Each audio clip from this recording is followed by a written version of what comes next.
আসসালামু আলাইকুম, good morning বন্ধুরা। সবাই কেমন আছেন? আশা করি যে যেখান থেকে আমার ভিডিওটা দেখছেন সবাই সুস্থ আছেন, ভালো আছেন।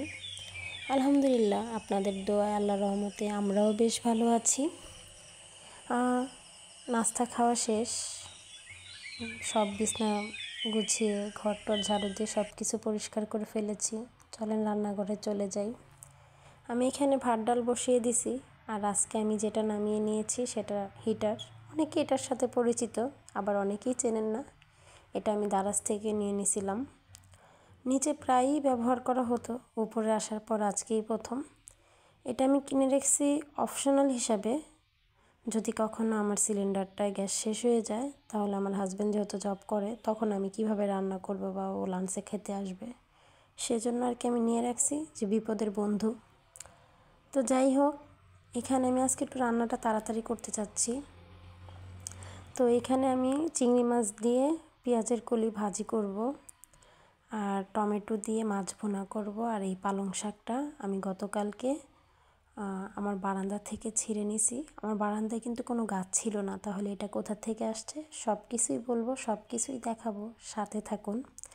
তো এখানে আমার ডালটার মধ্যে আমি টমেটো দিয়ে দিব 2টা, দিয়ে তারপরে এখানে দেখেন আমার পেঁয়াজের কলি ভাজিটা কমপ্লিট হয়ে গেছে। ডালটাও আমি বাগার দিয়ে রেখে দিছি। এখন এখানে আমি টমেটো দিয়ে মাছ ভুনা করে নেব। তো এর পাশাপাশি আমি চুলার মধ্যে মাছ ভেজে নিব, আর এখানে আমি তরকারিটা বসাই দিছি। তো যাই হোক, এখানে মাছ ভাজা হচ্ছে আর এখানে আমি তরকারিটাও বসিয়ে দিছি। তো বন্ধুরা, আজকে ডাল ভাত সবজি কোনো কিছুই না, ওই ভাজিটা আর হলো মাছ। তো যাই হোক বন্ধুরা, আজকে ভিডিওটা দেখতে থাকুন, সাথে থাকুন। আর আমি আজকে একটা জিনিস উপলব্ধি করলাম, আজকে না কয়েকদিন যাবৎ, সুস্থতা আল্লাহর দেওয়ার অনেক বড় নিয়ামত। যখন অসুস্থ ছিলাম আমার হাজব্যান্ড আমাকে খুব সাপোর্ট করছে, আমার খেয়াল রাখছে, অফিস থেকে এসেও ঘরেরও টুকিটাকি অনেক কাজে সাহায্য করছে। তাকে অনেক অনেক ধন্যবাদ। আমি জানি আমার প্রতিটা ভিডিও দেখে, তাই আমি এইভাবেই তাকে ধন্যবাদটা দিয়ে দিলাম। আসলে লাইফে কেয়ারিং সাপোর্টিং একটা হাজব্যান্ড পাওয়াটা সত্যি খুব জরুরি বা ভাগ্যের ব্যাপার। আলহামদুলিল্লাহ, আমার হাজব্যান্ড সবসময় খুব সাপোর্ট করে আমার যে কোনো বিষয়ে। তো সেজন্য তাকে স্পেশালি থ্যাংক ইউ, আমাকে বোঝার জন্য, আমার খেয়াল রাখার জন্য। তো যাই হোক, এখন তো আল্লাহর রহমতে আমি পুরো সুস্থ। তো আবার নর্মাল যে রুটিন ছিল জীবনে, লাইফে, সংসারে, আবার সেম ওই রুটিনই চলছে।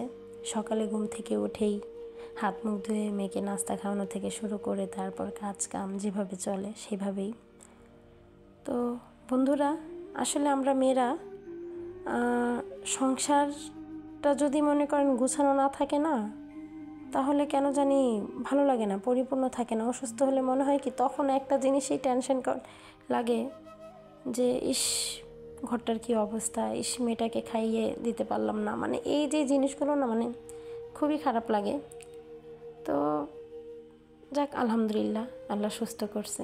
আর বন্ধুরা, আমার ভিডিওটা যদি ভালো লাগে অবশ্যই একটা লাইক কমেন্ট করবেন, এবং আপনি যদি আমার চ্যানেলে নতুন হয়ে থাকুন সাবস্ক্রাইব করে আমার পাশে থেকে যাবেন। তবে হ্যাঁ, আমি অসুস্থ ছিলাম, যাই ছিলাম, আমার মেয়েকে প্রত্যেকদিন কষ্ট হলো আমি খাইয়ে দিতাম। এখানে দেখেন মেয়ের দুধটাও প্রায় হয়ে আসছে, মেয়েরকে এখন খাইয়ে দিব, ওর জন্য খাবার নিয়ে নিছি। ওর বাবা আজকে লাঞ্চে 2টার দিকে আসবে, সেজন্য আর কি ফোন দিয়েছিলাম আমি। তো বললো যে এখন আসবে না, আধা ঘন্টা লেট হবে, 1:30 বেজে গেছে, আসে না, সেজন্যই ফোন দেওয়া। তো আমি এই ফাঁকে মেয়েকে খাইয়ে দিব। মেয়েকে খাইয়ে তারপরে আমি দেখি মেয়ে যদি ঘুমায়, মেয়েকে ঘুম পাড়িয়ে আমি বাকি কাজগুলো করে নেব। তো আসলে সবাই মাশাল্লাহ বলে যাবেন, কারণ আমার মেয়েটা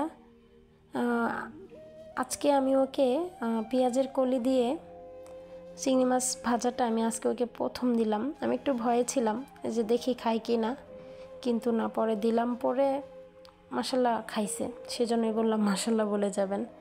আসলে ওকে ছোটোবেলা যখন আমি খাওয়াতাম না, এত কষ্ট হতো, ওকে আমি মারতাম। তো ওর দাদি তো পাশে থাকতো না, ওর দাদি বলতো থাক আপু, আপু খায় নাও, তোমার আম্মু যে তোমার মাইর দিব, এই সেই। তো তখন হয়তো ওকে আমার খাওয়া শেখাতে কষ্ট হয়েছে, কিন্তু আলহামদুলিল্লাহ এখন এতটা কষ্ট হয় না। এখন আমার মেয়ে মোটামুটি সব কিছুই খায়, ওর জন্য আমি আলাদাভাবেও কিছু করি না। আমরা যা খাই রেগুলার খাবার ওকে তাই খাওয়াই। তো এটাই হয়তো ভালো, একটা মার এতটা কষ্ট হয় না, যা কষ্ট তার ছোটোবেলায় হয়ে যায়। আর এই যে দেখেন, আমি গাছগুলো আপনাদের সাথে শেয়ার করি এক পলক। এই ছোট ফুলটা না আজকে ফুটছে।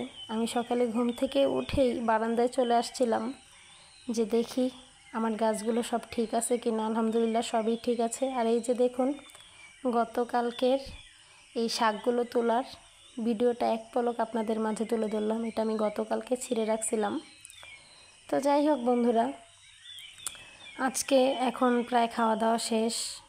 মেয়েও ঘুম থেকে উঠে গেছে, ঘুমিয়েছিল। এখন প্রায় 4:30টার মতো বাজতেছে। আমি গাছগুলোকে পানি দিয়ে দিচ্ছি। তো এই টবগুলো আমার না, এগুলো যেই 4তলায় যে ভাবি ছিল ওই টলিগুলো ওই ভাবির, ধন্যবাদ ভাবিকে। আর এই তো গাছে পানি দিচ্ছি, উনি আমার জন্যই রেখে গেছিলো। তো বন্ধুরা, ভালো থাকবেন, সুস্থ থাকবেন। আজ এই পর্যন্তই। আবার নতুন কোনো ভিডিও নিয়ে আগামীকাল দেখা হবে। আসসালামু আলাইকুম।